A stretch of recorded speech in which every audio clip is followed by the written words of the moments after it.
जबलपुर नामक एक छोटे से गांव में हरिया और सुषमा नामक दो पति पत्नी रहते थे। वह दोनों अपने खुद के खेत में आलू की खेती करते थे और हरिया उन उगाए हुए आलू को सेठ धनीराम के यहाँ बेच आया करता था।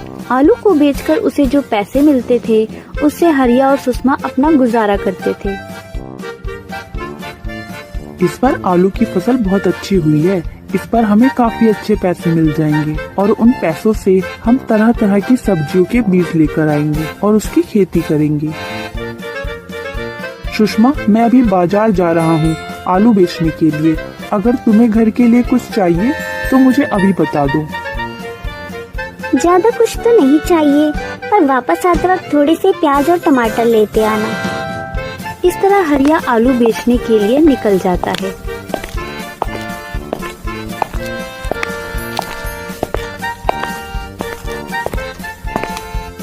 सेठ धनीराम जी, इस बार आलू की फसल बहुत अच्छी हुई है और इस बार आलू भी ज्यादा हुए हैं। हाँ, इस बार आलू की फसल तो तुम्हारी बहुत अच्छी हुई है, लेकिन इस बार मैंने राजू की आलू की फसल खरीद ली है, तो मुझे अभी और आलू की जरूरत नहीं पड़ेगी। तुम ये फसल किसी और को बेच दो। पर मालिक, मैं कहाँ फसल बेचूंगा? मैं तो सालों से आपको ही फसल बेचता आया हूँ। अरे कहीं भी बेच दो, बाजार में तुम्हें बहुत सारे फसल के खरीदार मिल जाएंगे। इस तरह हरिया अपने आलू की फसल को लेकर बाजार में अन्य खरीदार के पास जाता है, मगर कोई भी आलू की फसल खरीदना नहीं चाहता, क्योंकि उन्होंने पहले से ही आलू की फसलें खरीद ली थी। हरिया निराश होकर आलू की फसल को लेकर घर आ जाता है। अजी, क्या हुआ? तुम ये आलू की फसल वापस क्यों ले आए? बेचा क्यों नहीं इसे बाजार में? अब मैं तुम्हें क्या बताऊं, इस साल सेठ धनीराम जी ने किसी और की आलू की फसल खरीद ली है और बाजार में मैंने जिन्हें भी आलू की फसल बेचना चाहा, उनने पहले से ही आलू की फसलें खरीद रखी हैं। इसलिए ये मेरी आलू की फसल नहीं बिक पाई। अब पता नहीं क्या होगा। अगर आलू की फसल नहीं बिकी तो इस साल फसल उगाने के लिए पैसे भी नहीं होंगे। पता नहीं अब क्या होगा, कैसे ये फसल बिकेंगी। आलू की फसल ना बिकने के कारण हरिया और सुषमा बहुत उदास हो जाते हैं। हरिया को इस बात की चिंता सता रही थी कि अगर आलू की फसल नहीं बिकी तो इस साल खेती के लिए वो पैसे कहाँ से लाएगा। मैं सोच रही हूँ इस साल हमारे आलू तो बिक नहीं पाए, तो हम आलू का कुछ व्यापार ही खोल लेते हैं। व्यापार? कैसा व्यापार? जैसे आलू का कुछ बनाकर, हाँ, आलू के समोसे बनाते हैं और उसे बाजार में बेचेंगे, तो इससे हमारे आलू के पैसे भी निकल जाएंगे। हाँ, ये तुम सही कह रही हो। आलू का समोसे से ज्यादा अच्छा उपयोग तो हो ही नहीं सकता। इस तरह हरिया और सुषमा मिलकर बाजार में समोसे की एक रेडी डालते हैं और उस पर समोसे बनाने लगते हैं। हरिया की रेडी के बगल में एक शाम पकोड़े वाली अपनी रेडी लगाया करता था। वह बहुत ही स्वादिष्ट पकोड़े बनाता था, जिसकी वजह से उसकी दुकान पर काफी भीड़ रहा करती थी। पर वह आदमी बहुत लालची था। वह किसी को भी अपनी दुकान के सामने रेडी नहीं लगाने देता था। अगर कोई उसकी दुकान के सामने रेडी लगाता था तो वह कुछ न कुछ चालाकी करके वहाँ से उसे हटा ही देता था। अरे, ये किसने मेरी दुकान के सामने नई दुकान खोली है? लगता है अब इसकी दुकान को भी हटवाना ही पड़ेगा।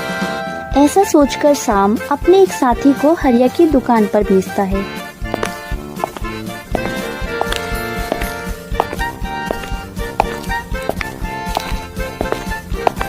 अरे भैया, एक प्लेट समोसा तो लगा देना।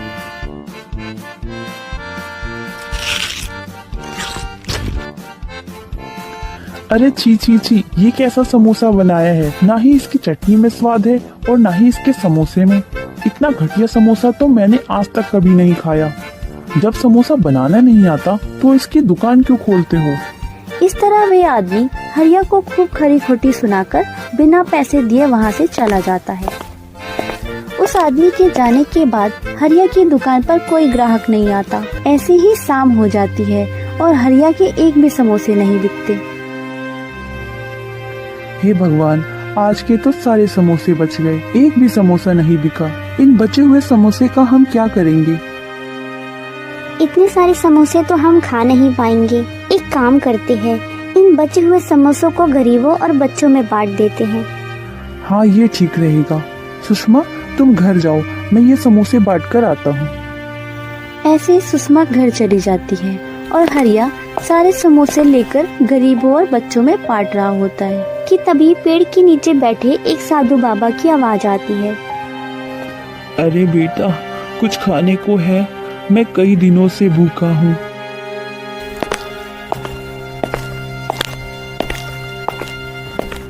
बाबा, ये लो, ये कुछ समोसे हैं, इसे खाकर आप अपनी भूख मिटा लीजिए। अरे बेटा, ये समोसे तो बहुत ही स्वादिष्ट है। क्या आपको ये समोसे स्वादिष्ट लगे? ये समोसे आज हमने पहली बार ये सोच के बनाए थे कि बाजार में बेचेंगे तो इससे कुछ आमदनी हो जाएगी, पर वहाँ पर लोगों ने जब समोसा खाया तो उन्हें ये समोसा बिल्कुल पसंद नहीं आया। इस वजह से आज हमारे एक भी समोसे की बिक्री नहीं हुई।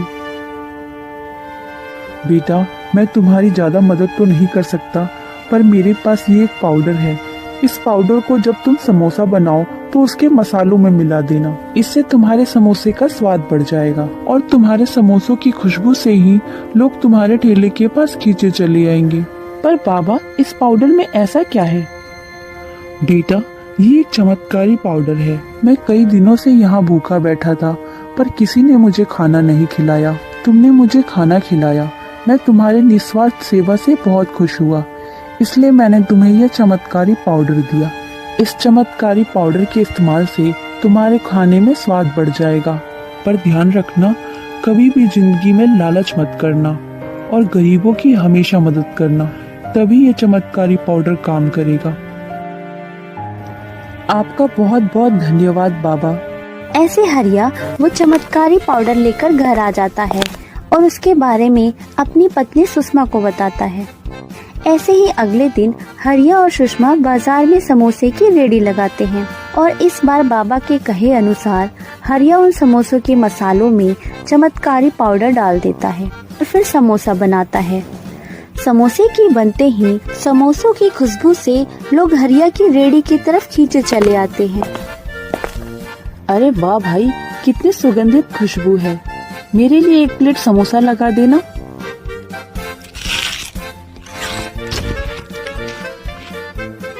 आहा, इतने स्वादिष्ट समोसे, मजा ही आ गया। ऐसे समोसे तो मैंने आज से पहले कभी नहीं खाए। इसे खाकर तो ऐसा लग रहा है बस खाते जाओ खाते जाओ। भैया, थोड़े से मेरे घर के लिए भी पैक कर देना। ऐसे वह आदमी उन समोसों की खूब तारीफ करके वहाँ से चला जाता है। इस तरह धीरे धीरे हरिया की रेडी पर खाने वालों की भीड़ लग जाती है और उन सबको हरिया द्वारा बनाए समोसे बहुत स्वादिष्ट लगते हैं।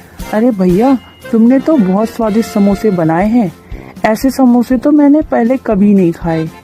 हरिया की रेडी पर अचानक इतने खाने वालों की भीड़ देखकर श्याम बहुत हैरान हो जाता है। अरे, मैंने तो सोचा था ये आज अपनी रेडी यहाँ से हटा लेगा, पर लगता है ये ऐसे नहीं मानेगा। श्याम फिर से अपना एक साथी हरिया की रेडी के पास भेजता है। अरे भैया, जरा एक प्लेट समोसे तो लगा देना।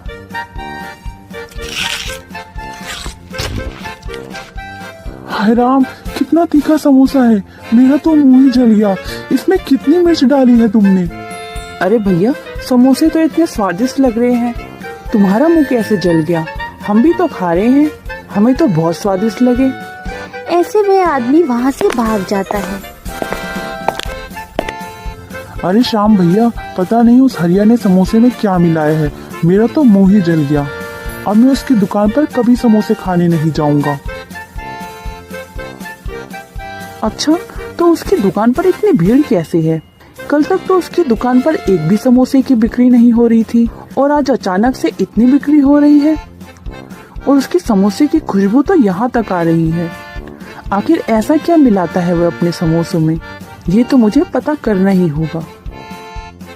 समोसों के पीछे का राज पता करने के लिए श्याम हरिया के घर के पीछे वाली खिड़की से छुपकर देखता है। अरे सुषमा, समोसे का मसाला तैयार हो गया? समोसे का मसाला तो तैयार हो गया, बस इसमें वह चमत्कारी पाउडर मिलाना बाकी है जो बाबा ने दिया था। अच्छा, तो जल्दी से मिला दो, फिर हमें बाजार भी जाना है। ऐसे हरिया और सुषमा बाजार के लिए निकल जाते हैं। चमत्कारी पाउडर, अच्छा तो इस वजह से हरिया के समोसे इतने स्वादिष्ट होते हैं। अगर ये चमत्कारी पाउडर मुझे मिल जाए तो मेरी रेहड़ी पर भी बहुत भीड़ होगी।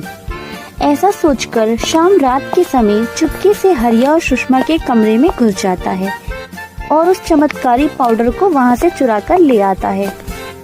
अगले दिन हरिया और सुषमा जब उठते हैं तो वह चमत्कारी पाउडर को अपनी जगह ना पाकर बहुत परेशान हो जाते हैं। सुषमा, वह चमत्कारी पाउडर कहाँ रखा है? मैंने तो रात को यही रखा था। तुमने यहाँ से कहीं हटाया है? नहीं, मैंने उस पाउडर को नहीं हटाया। तो फिर कहाँ गया? कहाँ है पाउडर? हरिया और सुषमा उस चमत्कारी पाउडर को पूरे घर में ढूंढते हैं पर वह उन्हें कहीं नहीं मिलता। हे भगवान, बिना उस पाउडर के अब हम समोसे कैसे बेचेंगे? अब हम क्या करेंगे? आप चिंता मत कीजिए, हम जैसे रोज की तरह समोसे बनाते थे वैसे ही बनाकर बाजार में बेचेंगे। अगर भगवान की कृपा रही तो हमारे समोसे जरूर बिकेंगे। ऐसे हरिया और सुषमा बाजार में जाकर समोसे बेचने लगते हैं और रोज की तरह उनके समोसों में वैसे ही खुशबू आती है जैसे हर दिन आया करती थी। उसके समोसों की खुशबू से लोग उसकी रेहड़ी के पास खींचे चले आते हैं। अरे हरिया भैया, तुम तो बहुत स्वादिष्ट समोसे बनाते हो। तुम्हारे समोसे खाकर तो जी ही नहीं भरता, मन करता है बस खाते रहो।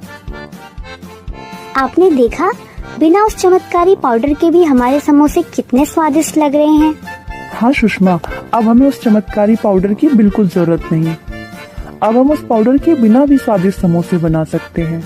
ऐसे हरिया और सुषमा अपने समोसों की बिक्री से बहुत खुश होते हैं। वहीं दूसरे तरफ जब शाम हरिया के घर से चुराए हुए चमत्कारी पाउडर को अपने पकोड़ों की चाट में डालता है और बेचने लगता है। अरे ये क्या, कैसे पकोड़े बनाए हैं तुमने? इतने कड़वे, मेरा तो पूरा जी खराब हो गया। ये कैसे पकोड़े बनाए हैं तुमने? तुम्हारे यहाँ आने से तो अच्छा है मैं हरिया के स्वादिष्ट समोसे ही खा लेता। तुम्हारे पकोड़े खाकर तो मेरे मुंह का स्वाद ही खराब हो गया। ऐसे शाम की दुकान पर जो भी पकोड़े खाने आता उन सबको शाम के बनाए हुए पकोड़े बहुत ही कड़वे लगते और वह उन पकोड़ों को छोड़कर हरिया की दुकान पर समोसे खाने चले जाते। इस तरह शाम की दुकान पर ग्राहकों का आना बंद हो गया, जिस वजह से शाम का पकोड़ों का काम भी रुक गया। अब शाम को अपनी गलती पर पछतावा हो रहा था, पर कहते हैं ना, जैसी करनी वैसी भरनी।